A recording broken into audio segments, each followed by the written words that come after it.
if you want to go to the to do poo-poo, you better put your turn your butt to a cover like a rock or a wall or a sand hill, because if you don't do that, shaitan or shayateen, they will play with your anus. And this is why Muslims, they have to make certain prayer before they enter the bathroom, otherwise shaitan play in his anus. Maybe he will put screwdriver. Now, how someone who don't speak Arabic, he will find this, or he will learn about this, or he can read it? No way. You know what the deen is about? The deen is about getting the shaitan away from you. So you go into the toilet, Bismillahi Allahumma inni a'udhu bika min al-khubuthi wal khaba'ith. So Allah protect me from these devils. You go in there with your left foot. The left foot you went in, you get a reward for that. The dua. Listen carefully. When you enter the bathroom, you have to enter with your left foot, which means there is a danger is going to happen to you if you enter with the right foot.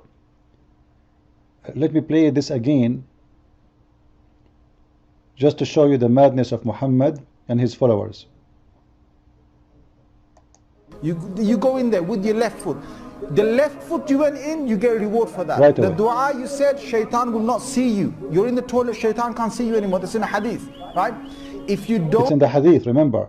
So if you enter with the right, with the left foot, and you say the prayer, you will become invisible for shaitan. Isn't it amazing? Isn't it really amazing?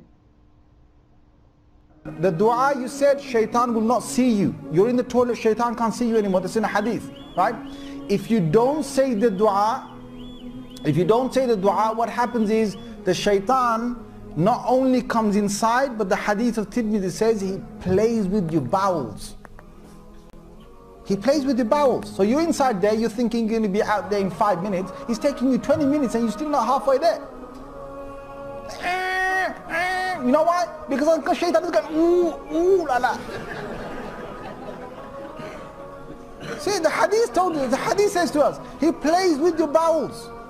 Yal'abu, he plays with the bowels. So you say the dua, Allah protects you. Alright. You see how crazy this religion is? According to them, according to Muhammad, and this is why he say this hadith says, which means I'm not the one who's making things up. It is the Prophet who said that, so don't think I am the stupid one. So if you enter the bathroom with the right leg, or even if you enter with the left leg without saying the prayer, which means you have to enter with the left leg and you say the prayer, then you will be invisible for shaitan. However, if you are not doing that, shaitan will go and play with your anus. Even he will go inside your anus and he's going to block your anus, and that will cause you a very hard time. That's why he said you might stay there for 20 minutes. But in here we will see that terror exists in every step of Islam. Even in the bathroom, Muhammad is terrifying the Muslims. This is the logic of terror. He scared the hell of them. You have to follow me, because if you don't, even when you do poo-poo, a bad thing will happen to you. Even when you are in the bathroom, bad things will happen to you. That is terror. He scared the hell of them, and those naive people believe in this garbage.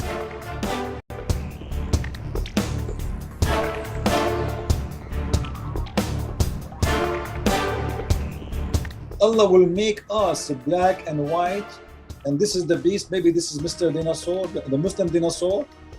The Muslim dinosaur will come from the ground, and he have a stick of mustard and the ring of cinnamon, and he will start hitting people in their nose and in their face.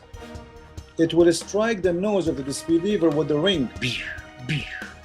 It broke my nose. Set up Christian Prince, you are the disbeliever. It's time to hit you with your nose. So this dinosaur is going to hit me with my nose, all right, and is going to break my nose, brother, and will make the face of the believer bright with the staff, until when the people gather for the meal, they will say one to other, oh believer, oh disbeliever. How they know? By the color, because disbelievers will become black and believer will become white. Wow, super intelligence. It was also recorded by Ibn Majah, Ibn Jurayr, Ibn, all of them, they are Ibn, by the way. Describe the beast. Describe the beast. Okay. Listen carefully. The description of the beast is going to come right away in front of your eyes. Get ready.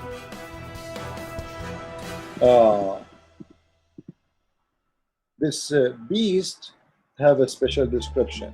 And this is why the Muslims don't want to talk about this dinosaur, because they don't want to talk about his description. Because if they say this is the description of the dinosaur,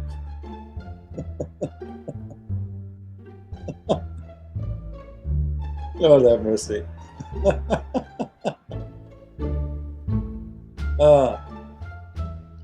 If they speak about this dinosaur, and then the prophet he mentioned his description, or their book mentioned description, then we will have a problem, because the description, they will not fit with the dinosaur at all, and we will find a discovery there. Anyone notice with me the description? Are you reading with me? Are you reading with me? I think the dinosaur is sending me. Oh, this is Twitter. So I get. All right. People liking my videos on Twitter, so I'm sharing them. Anyway, this beast, its head is like the head of a bull. Its eyes like the eyes of a pig. Its ears is like the ears of elephant. Its horns like the horns of a stag. Its neck like the neck of an ostrich. Its chest like the chest of a lion. Its color like the color of a tiger. Its haunches are like the haunches of a cat. Its tail like the tail of a ram. Its legs is the same as the legs of a camel.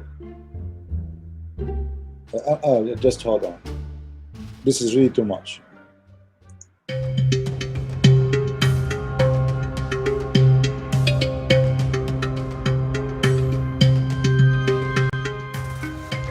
In this story, supposedly, there is a guy who wanted to make fun of miswak, and Imam was making a lecture about miswak, so he made fun of miswak. And in the second day in the morning, he found his arm, you know, the whole arm, like from your finger all the way to your shoulder. He found his arm, all of it inside his anus.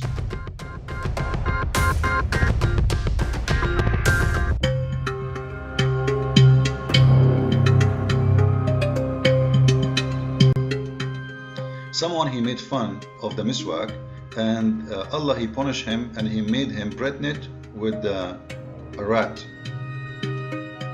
You believe it? Actually, I have a video for it. Let us watch it together. والصفحة 263 وذكرها صاحب شذرات الذهب الجزء الخامس صفحة 457. قصة عجيبة جدا جدا. قال ابن خلكان: بلغنا عن جماعة يوثق بهم وصلوا إلى دمشق من أهل بصرى أن عندهم قرية يقال لها دير أبي سلامة، وكان بها رجل من العربان فيه استهزاء زائد بالدين. فجرى يوم ذكر السواك وهو جالس. الشيخ عمل محاضرة كلها عن السواك، خطبة جمعة كلها عن السواك. قال سواك إيه؟ والله لا أستاك إلا من الدبر. شفت الفاجر؟ فاجر. وبالفعل أدخل السواك في دبره فآلمه تلك الليلة، ثم مضى عليه 9 أشهر وهو يشكو من ألم في بطنه وفي مخرجه، ثم أصابه بعدها مثل طلق الحابل، فوضع حيوانا على هيئة جلدون شبيه بالفأر كده. صاح الحيوان 3 صيحات، ثم قامت ابنة الرجل فضربته على رأسه فمات، يعني الجرذون، ولم يلبث الرجل بعدها إلا يومين. Okay, that's enough. So this is stories you will never find out unless someone like this guy or someone like me, he speak Arabic, to show you how stupid this religion is.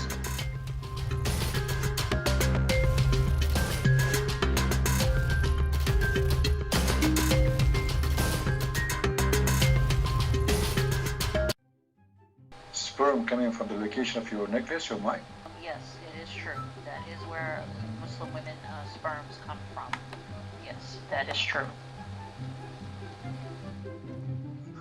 why you are so sure? Like, do you feel something coming from your chest area when you are excited or something?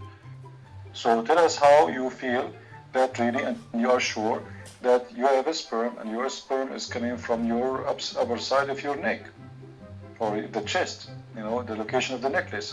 How you say this is true and you are sure from it?